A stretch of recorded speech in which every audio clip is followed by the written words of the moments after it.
Okay, this lesson is on algebraic fractions, and I would like you to start by copying down all these steps, and then I'll do some examples. These steps are really important, and it's really important you understand the word factor. Factors are things that are multiplied by each other. Okay, so pause the video and copy that down, and then we'll do some examples. This one is just a simple simplifying fractions. We did this in the chapter, like 2 chapters ago. All you do is decide what factors 6 and 16 have in common, which they both have a 2. So 2 goes into 16 8 times, and 2 goes into 6 3 times. And then x cubed is really x times x times x, and x on the bottom. Those cancel out, and you get x squared on the top. Remember, we also talked about subtracting exponents. And then y squared on the top is 2y's, and y to the 4th on the bottom is 4y's. And when you cancel those two with those two, you're left with 2y's on the bottom. Again, you could remember that you subtract exponents and you get y to the negative 2, which then moves it to the bottom and becomes y squared. So this is the answer. Now what we're going to do is, well, this is another simplifying, but it's important to recognize what a factor is and what a factor is not. So here, x is being multiplied by this binomial, and here x is being multiplied by this binomial. Since these x's are being multiplied, we can cancel them out. What you cannot do is cancel the x squared and the x squared, because they are not being multiplied by the 3 and the 4. They're being added or subtracted. You cannot cancel things that are being added or subtracted. So the final answer here is just x squared minus 3 over x squared plus 4. This is just an example of things you can't cancel. Most people, when they first start this unit, would look at this and say, oh, I can cancel out the 4's. You absolutely cannot. 4x is being added to negative 9. They're not factors. 4 and x are factors, but they're not a factor of this whole binomial. So you cannot cancel anything.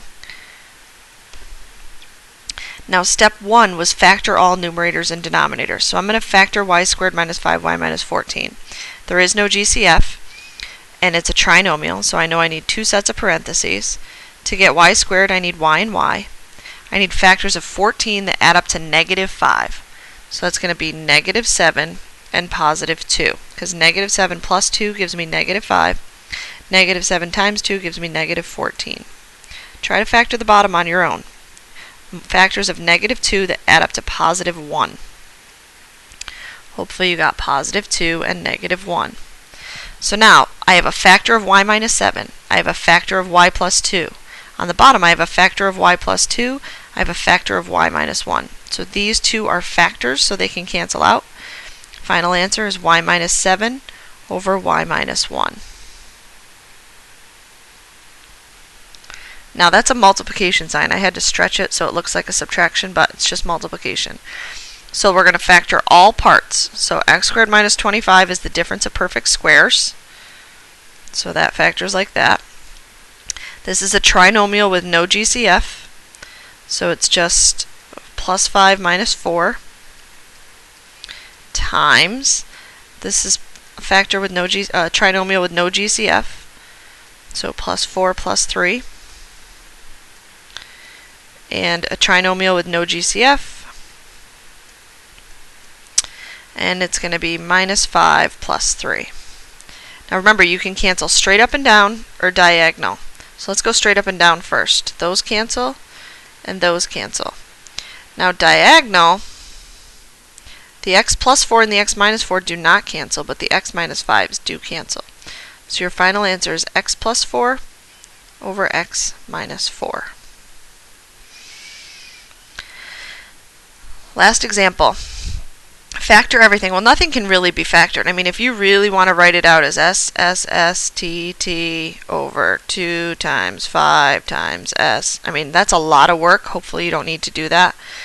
Hopefully you can just recognize that I can simplify this fraction. So I'm going to have a 10 on the bottom and a 1 on the top, but I'm not going to write the 1 until I see if there's anything else up there. S cubed divided by S squared is S. T squared divided by t to the 4th is going to be t to the negative 2, so it comes down here and becomes t squared. Change division to multiplication, flip the second. I could have simplified this first, but it really doesn't matter if you simplify it in the middle, at the beginning, or at the end, as long as it's at some point it's in simplest form. So now we're going to multiply straight across. 5s t to the 6th over 80 s to the 4th t to the 4th. Remember, when you multiply variables, you add exponents. So now I have to simplify my final answer. 5 and 80 have a common factor of 5. 5 goes into 80 16 times.